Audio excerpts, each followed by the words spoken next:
ठीक है, तो यहां तक हम लोग डिस्कशन किए थे। अब कंटिन्यू करते हैं अब इसके आगे। देखिए क्या हो रहा है अब इसके बाद। अभी हम लोगों ने फोर्थ कॉपी में कदम रखा था। अब फोर्थ कॉपी में याद कीजिए, ये फोर्थ कॉपी ये है। इसमें पहुंचे तो नंबर हमारा 0 था, फैक्ट में पहले से 1 पुट है। ठीक है, चेक करो क्या नंबर जो 0 है क्या वो ग्रेटर देन 0 है। No sir. तो जब ये फॉल्स हो जाएगा ना तो अब ये रिकर्सन हो नहीं पाएगा फर्दर। यानी ये हमारा बेस केस था, नंबर 0 होने पे बेस केस था। तो लौटने का समय आ गया। तो बाहर जाके देखो रिटर्न किसको लौटा लेगा, फैक्ट को। तो चूंकि फोर्थ कॉपी में फैक्ट में देखो 1 था, तो फोर्थ कॉपी में फैक्ट का जो 1 है ना वो लौट कर बेचारा थर्ड कॉपी में यहां पे जाके पुट हो जाएगा, रिप्लेस हो जाएगा। तो फोर्थ कॉपी तो अब डेड हो गया। और फर्स्ट कॉपी में उसने वैल्यू कितना लौटा लिया, उसने वैल्यू कितना लौटा लिया यहाँ पे, उसने वैल्यू लौटा लिया 1, क्योंकि 0 का फैक्टोरियल 1 होता है। ठीक, फोर्थ कॉपी तो डेड हो गया। अब गौर से देखिए, आपको याद है जब आप थर्ड कॉपी में, याद कीजिए जब आप थर्ड कॉपी प्रोसेस करे थे तो उसमें केस आया था ऐसे, फैक्ट इज इक्वल टू कितना था वहां पे एन का वैल्यू, याद करो 1 गुना, और उसके बाद आप क्या लिखे थे, फैक्टोरियल ऑफ 1 माइनस 1 0 करके भाग गए थे। लेकिन अब वापस आ गए हैं ना, कितना लाए हैं साथ में, फैक्टोरियल 0 1। तो वही चीज अब सॉल्व होगा। 1 इंटू 1 फैक्ट में 1 हो जाएगा, ये देखो 1 इंटू 1 कितना हो जाएगा फैक्ट में 1। फिर याद है उसके नीचे एक लाइन पेंडिंग था, रिटर्न फैक्ट। तो रिटर्न फैक्ट में ये जो लाइन पेंड यहां की हम बात कर रहे हैं, यहाँ पे जो लाइन पेंडिंग था ना रिटर्न फैक्ट में 1, अब वो 1 यहां से लौट जाएगा प्रीवियस कॉपी में। तो इसके लिए प्रीवियस कॉपी कौन सा कॉपी था, सेकेंड कॉपी। तो यहां से जो वैल्यू 1 आया था सॉल्व होके, देखो 1 इंटू 1 1, यहां से जो 1 आया था वो लौट कर अब सेकेंड कॉपी में चला जाएगा, और फैक्टोरियल ऑफ 1 की जगह पे 1 लौट आएगा, और ये कॉपी भी डिस्ट्रॉय हो जाएगा। याद कीजिए जब आप इस फैक्टोरियल के सेकेंड कॉपी में थे तो यहां का केस कुछ ऐसा था जो हम यहां पे लिख के दिखा रहे। देखिए कितना था केस, याद है, fact is equal to N के वैल्यू में यहाँ पे 2 था, गुना, फिर आप क्या लिखे थे, फैक्टोरियल ऑफ 1, क्योंकि 2 माइनस 1 1 होता है। याद है बड़े स्पीड में भागे थे आप फैक्टोरियल के पास, ये देखिए फैक्टोरियल के पास भागे थे ना रेड लाइन से। अब लौट के वापस आए हैं ना, कितना लाए हैं साथ में, लौट के वापस 1 लाए हैं। तो 2 इंटू 1 वाला लाइन देखो, 2 इंटू 1 वाला लाइन सॉल्व होगा, अब मेरे फैक्ट में ना 2 आ जाएगा। अब याद करें ये लाइन पेंडिंग था, ये देखो अब वो कंप्लीट किया जाएगा। तो फैक्ट में तो 2 हो चुका है सॉल्व होके, तो यहां से जो 2 है वो लौट कर अब फर्स्ट कॉपी में रिटर्न हो जाएगा। और अब आप क्या पाएंगे कि सेकेंड कॉपी जो था हमारा वो भी अब डिस्ट्रॉय हो जाएगा। यानी कि अब सेकेंड कॉपी भी हमारा खत्म हो गया, सेकेंड कॉपी भी हमारा डिस्ट्रॉय हो जाएगा। तो अब क्या होगा देखो, फर्स्ट कॉपी तो हमारा, फर्स्ट कॉपी में तो हमारा कंट्रोल, ये फोर्थ खत्म, थर्ड खत्म, सेकेंड खत्म, वापस हम फर्स्ट कॉपी में आए हैं, और कितना लाए हैं साथ में, 2 लाए हैं। तो सुनो 3 इंटू 2 कितना हो जाएगा, फैक्ट में याद करो फैक्ट इज इक्वल टू कितना था, 3 इंटू फैक्टोरियल ऑफ 2। ये लाइन हम पढ़ रहे हैं फर्स्ट कॉपी के लिहाज से, उसके पॉइंट ऑफ व्यू से। तो 3 इंटू लौट के कितना आया है, 2 आया है ना, तो 3 2 जा 6। नाउ रिटर्न फैक्ट, यानी कि 6 यहां से लौट कर वापस मेन फंक्शन में पहुंच जाएगा, अब फर्स्ट कॉपी भी अब लास्ट में डिस्ट्रॉय हो जाएगा। तो पता अब क्या होगा, जब आप वापस मेन फंक्शन में आ चुके हैं तो मेन में वापस आने के बाद जो वैल्यू था ना 6, वो किस में समा गया है, रिजल्ट में। फिर मेन फंक्शन में याद कीजिए ये जो लाइन पेंडिंग था उसमें आपने फाइनल आंसर को प्रिंट करने का कोशिश किया था। तो क्या प्रिंट करेगा फाइनल आंसर वहां पे, वो क्या प्रिंट करेगा फाइनल आंसर वहां पे, कि जो, एक सेकेंड, देखो मेन में जब आप वापस आ गए हैं तो मेन में फाइनली वापस आने के बाद रिजल्ट का वैल्यू में याद कीजिए 6 लेकर आप आए हैं। तो लास्ट में बताओ ये बचा हुआ लाइन क्या छापेगा मॉनिटर पे, यही ना छापेगा, फैक्टोरियल ऑफ नम। तो नम में तो 3 गिवन था, इज इक्वल टू का निशान, और रिजल्ट में कितना लौट आया है 6। So this answer you will be getting on to your monitor. Finally main method is over, life is also over. तो इस तरीके से रिकर्शन का यूज करके आप यहाँ पे फैक्टोरियल निकालना सीख रहे थे, और यहाँ पे रिकर्शन का लॉजिक समझाया जाता है सिंपल सिंपल क्वेश्चंस में।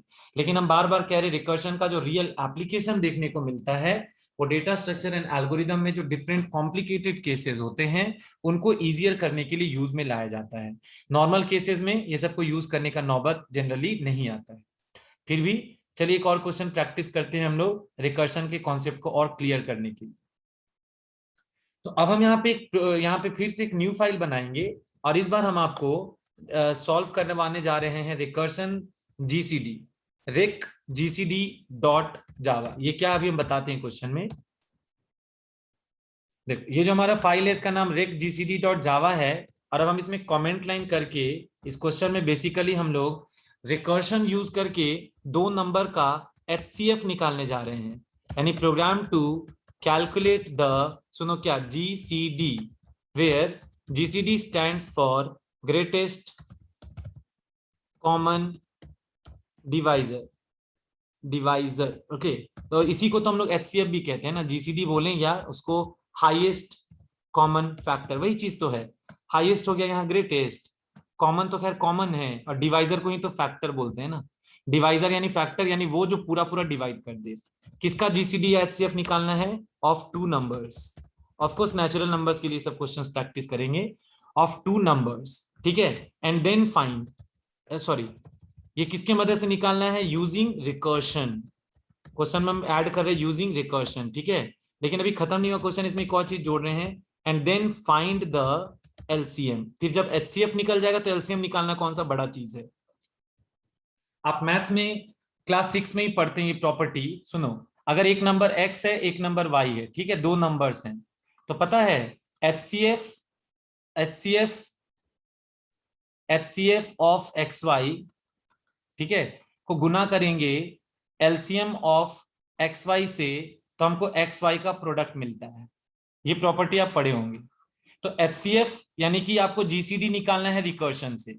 सोचिए अगर एचसीएफ निकल जाएगा तो एलसीएम नहीं निकाल पाएंगे, तो एलसीएम क्या हो जाएगा बताइए?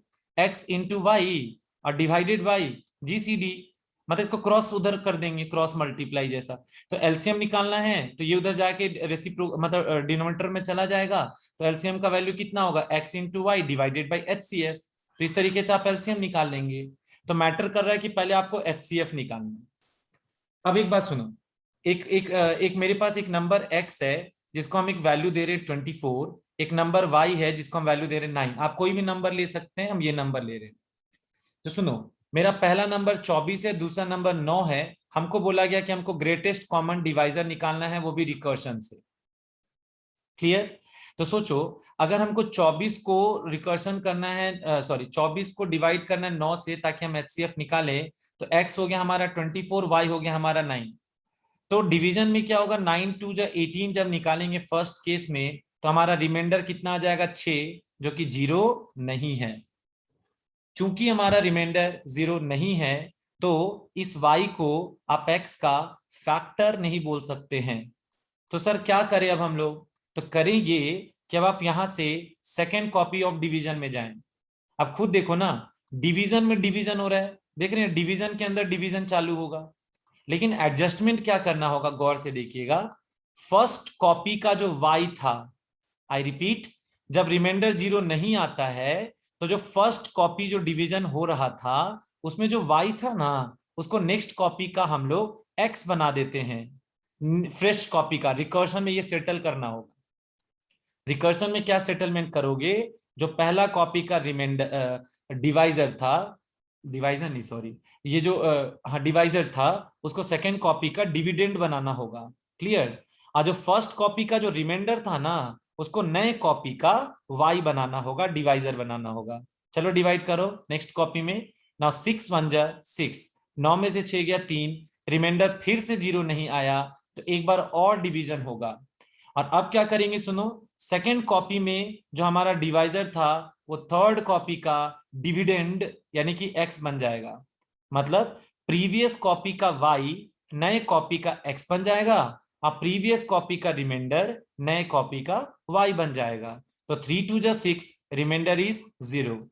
सो अगर आपका रिमाइंडर 0 आ गया तो जिस समय रिमाइंडर 0 आया उस समय डिवाइजर कौन था? y, वैल्यू कौन था? 3। तो 3 को कहा जाएगा कि वो 24 और 9 का हाईएस्ट कॉमन फैक्टर है, यानी कि जीसीडी है। तो 3 जो है वो HCF या GCD है 24 और 9। तो एलसीएम कैसे निकलेगा? तो LCM is equal to 24 into 9 divided by 3, जो कि HCF था। तो जब इसको सॉल्व करोगे तो you will get the answer 72। तो 24 और 9 का एलसीएम 72 निकल जाएगा। तो ये कहानी था रिकर्शन का थ्योरेटिकली। अब चलो उसको कोडिंग से हम लोग जल्दी से डिस्कस कर लेते हैं। देखो ध्यान से, सबसे पहले तो हम यहाँ पे इंपोर्ट करेंगे, import java dot util dot scanner। After that I right the class recursion से GCD, जो भी नाम हम दे रखे हैं पहले से। ये तो हमारा मेन मेथड हो गया। इसको उठा के अब हम नीचे शिफ्ट कर दे रहे हैं। ऐसा नहीं है, ऊपर भी छोड़ सकते थे, हम ऐसे ही ऊपर लिख रहे हैं। तो सुनो, स्टैटिक बनाएंगे इसको भी, रिटर्न टाइप इंटीजर, फंक्शन का नाम GCD। इसको 2 आर्ग्यूमेंट्स देंगे, x के लिए और y के लिए। आप सोचिए हम ऐसा क्यों कर रहे हैं?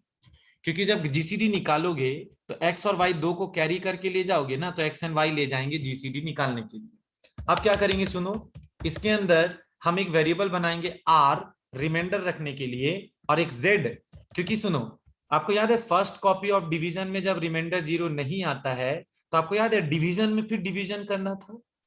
तो जब डिवीजन के अंदर जो सबऑर्डिनेट जो डिवीजन होगा उससे भी तो कोई आंसर लौटेगा, तो उसको लौटा के हम z में रखेंगे। तो हम z उसके लिए चुन रहे हैं। नाउ सी, सबसे पहले हम रिमाइंडर कैसे निकालेंगे? तो x मॉड्यूलस y, x को हम y से डिवाइड करके रिमाइंडर निकालेंगे। अब सुनो, अगर रिमाइंडर का वैल्यू देखो r निकाल लेना। अब देखना, अगर रिमाइंडर का वैल्यू 0 आया, आई रिपीट, रिमाइंडर निकाल के देखना, अगर वो 0 आया तो इसका मतलब y इज द आंसर, तो y को लौटा देना। गौर से देखो, हमारा GCD फंक्शन इंटीजर लौटाने का प्रॉमिस किया है। तो सबसे पहले रिमाइंडर निकालना। रिमाइंडर किससे निकालना? x और y को डिवाइड करके रिमाइंडर निकालना। अगर आपका रिमाइंडर 0 आ गया, यानी कि y x का डिवाइजर है, तो उसी को लौटाना पड़ेगा y को, क्योंकि वही उसका HCF हो जाएगा, डिवाइजर हो जाएगा, हाईएस्ट कॉमन फैक्टर हो जाएगा। और अगर ये केस नहीं है मैनेज, तो क्या करेंगे? एल्स में जाएंगे, और एल्स में जाके जानते क्या करेंगे? सुनो, रिमाइंडर जब 0 नहीं आता था तो क्या करते थे? याद कीजिए, आप GCD के अंदर GCD को कॉल करेंगे। याद कीजिए, GCD के अंदर GCD को कॉल करेंगे, और क्या करेंगे? पिछले बार का जो y था उसको, और पिछले बार का जो रिमाइंडर था उसको भेजेंगे रेस्पेक्टिवली। किसके पास? गौर से देखिए, पिछली बार का जो मतलब पुराने कॉपी का जो y था, वो नया जब GCD कॉल होगा तो उसके x में पिछला y आ जाएगा, और नया कॉपी के y में पिछले कॉपी का रिमाइंडर समा जाएगा, फिर कैलकुलेट करेगा। लेकिन कुछ ना कुछ आंसर तो लौटाएगा ना, तो वही लौटा हुआ आंसर जो लेकर वो आएगा रिकर्शन से, उसको z में थमा देंगे। तो वो करने के लिए हम लोग यहाँ पे z बना के पहले से रखे हुए हैं। तो यहाँ पे जाकर अब हम क्या लिखेंगे? देखो, z इज इक्वल टू, वो वाला लाइन जो था GCD वाला उसको यहाँ पे बुला लेंगे, y कॉमा r से नेक्स्ट कॉपी से GCD निकल के z को मिलेगा, और अब हम यहाँ पे रिटर्न किसको कर लेंगे? z को। That's it. तो बन गया हमारा ये GCD का फंक्शन। अब करना क्या है? केवल मेन में जाना है, 2 नंबर्स मांगना है और कॉल कर लेना है।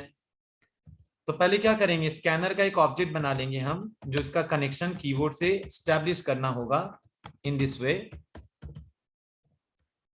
और उसके बाद फिर यहाँ पे क्या करेंगे? वेरिएबल्स बना लेंगे, एक x का, एक y का, और एक g फॉर GCD का, और एक l फॉर LCM। अब देखो ध्यान से, हम यहाँ पे क्या लिखेंगे? System dot out dot print ln। User से क्या पूछोगे? यहाँ पे एंटर द 2 नंबर्स।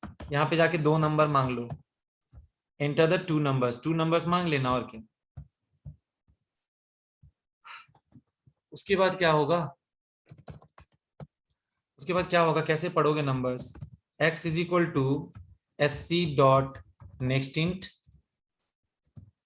और यहाँ पे y is equal to, 1 second, y is equal to SC dot next int, SC dot next int. 2 numbers हम पढ़ लेंगे।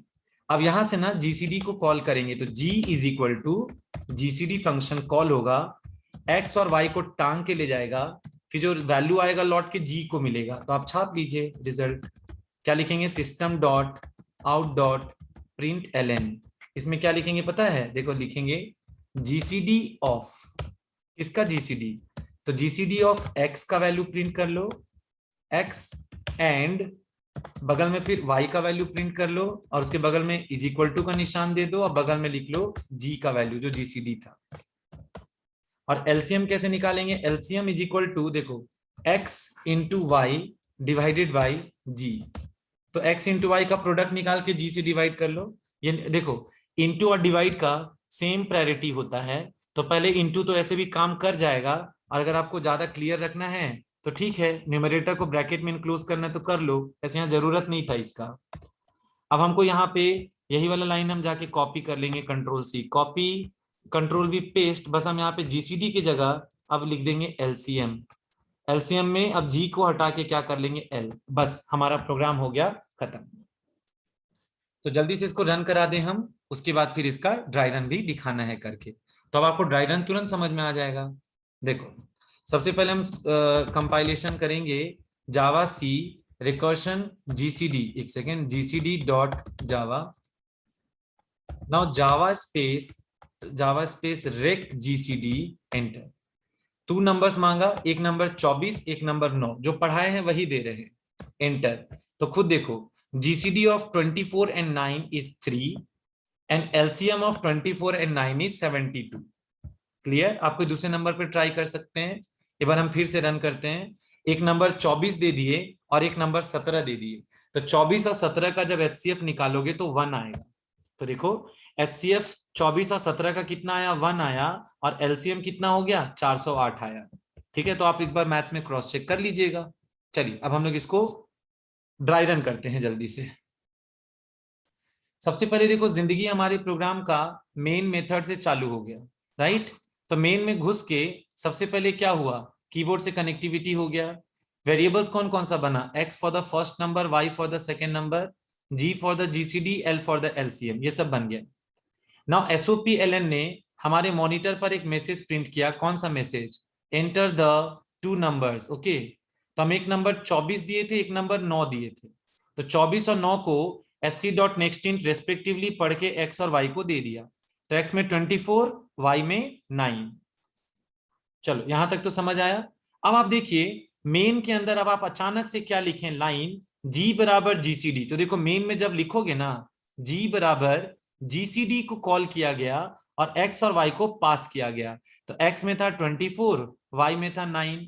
तो जैसे ही जीसीडी को आपने कॉल किया तो कंट्रोल स्किप करके जीसीडी फंक्शन में ट्रांसफर हो जाएगा, और उसके नीचे का ये लाइन, ये लाइन, ये लाइन, सारा लाइन अब आपका अटक जाएगा, और अब आपका जो कंट्रोल है वो स्किप करके जीसीडी फंक्शन में ट्रांसफर हो जाएगा। तो प्लीज आप जीसीडी फंक्शन में चले जाइए और वहीं पे रिकर्सन में जाके अब आपको धुत रहना है। तो सबसे पहले जैसे हम जीसीडी फंक्शन में पहली दफा आए तो इसमें x नाम का जो घर है इसमें भेजे हैं 24, और y नाम का जो घर है इसमें हम भेजे हैं 9। अब देखो कैसे रिकर्सन चलेगा। एक घर बन गया है R फॉर रिमाइंडर और एक Z, उसका काम आगे समझ आएगा। पहले रिमाइंडर निकालोगे आते के साथ, तो रिमाइंडर कितना हो गया बताओ? 24 मॉड्यूलस 9। तो 24 को 9 से भाग दीजिए आप, 24 को 9 से डिवाइड करेंगे।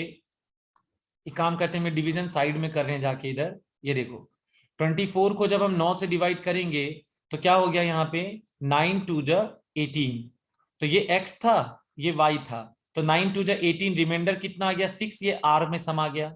अब आप ही बताएं क्या ये रिमाइंडर 0 के बराबर है? नो सर, ये 0 के बराबर नहीं है। तो एल्स में चले जाओ और एल्स में जाके देखो क्या लिखा गया है।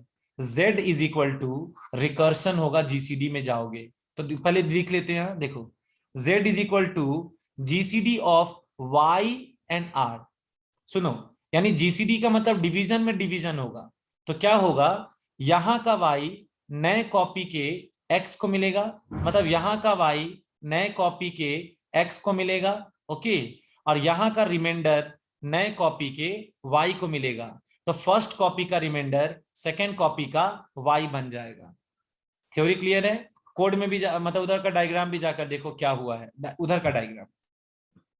हम जब जीसीडी में गए थे तो कौन सा नंबर उठा के ले गए? जीसीडी में जब हम जा रहे थे देखो एक नंबर ले गया कितना? 9, और एक नंबर ले गया 6। और हाँ, जैसे ही जीसीडी में भागेंगे ना हम तो नीचे का ये लाइन अटक जाएगा। तो यहाँ पे ये लाइन अटक गया है, और अब आप जंप करके जीसीडी फंक्शन के सेकेंड कॉपी में ट्रांसफर हो चुके हैं। जब आप सेकेंड कॉपी में ट्रांसफर हो गए तो x को सुनो, सेकेंड कॉपी में x का वैल्यू कितना हो गया 9 हो गया, और सेकेंड कॉपी में y का वैल्यू कितना हो गया 6 हो गया, जो पिछले कॉपी का y और r था रेस्पेक्टिवली। अब ध्यान से सुन लीजिए, अब आप सेकेंड कॉपी में प्रवेश कर चुके हैं। सुनिए, सेकेंड कॉपी में भीतर जाने के बाद r फॉर रिमाइंडर निकलेगा x मॉड्यूलस y। देखो r is equal to 9 modulus 6, तो देखो 9 को 6 से डिवाइड किए, 6 एकम 6, 9 में से 6 गया, रिमाइंडर कितना आ गया 3। तो सुनो, नया रिमाइंडर तो 3 आ गया, तो ये जो नया रिमाइंडर 3 आ गया ये तो 0 नहीं है, तो फिर एल्स में जाओगे। अब फिर यहाँ पे क्या लिखना होगा, आप समझ गए होंगे, यहाँ पे फिर रिकर्शन वाला लाइन लिखना होगा। तो क्या लाइन लिखना होगा यहाँ रिकर्शन का, देखो यहाँ पे लिखना होगा z इज इक्वल टू, फिर से जीसीडी कॉल होगा। देखो z इज इक्वल टू फिर से जीसीडी कॉल होगा, और इस बार y में कौन था 6 और r में कौन था 3, तो इसके नीचे का लाइन रिटर्न z अटक गया, और अब आपका कंट्रोल जीसीडी फंक्शन के थर्ड कॉपी में शिफ्ट हो गया। जानते हैं क्या होगा, यानी कि जैसे ही अब आप थर्ड कॉपी में भागे दौड़ते हुए, तो थर्ड कॉपी में जाने के बाद what will happen, check what will happen. यहाँ पे देखो थर्ड कॉपी में जब आप आ गए तो x में और y में कितना कितना आ गया, इसको सेकंड कॉपी ऐसे डिवाइड होगा ना, देखो इसका y जो 6 था वो यहाँ का x बन गया, और इसका जो रिमाइंडर y 3 था वो इसका y बन गया। अब आप इस थर्ड कॉपी में है, ठीक है ना। तो सुनो, x में आ गया है कितना 6, y में कितना आ गया 3। अब इस कॉपी में चेक करो, remainder is equal to x modulus y, तो 6 मॉड्यूलस 3, तो 6 मॉड्यूलस 3 तो खैर चलो 0 आता है, देखो 3 दूनी 6, रिमाइंडर कितना आ गया 0। तो ये जो y था ना 3, यही आपका आंसर है। तो चलिए देखिए, क्या रिमाइंडर इस बार हमारा 0 आया, चेक करो क्या रिमाइंडर 0 आया, हाँ सर आया। तो रिटर्न किसको लौटा देगा, y को।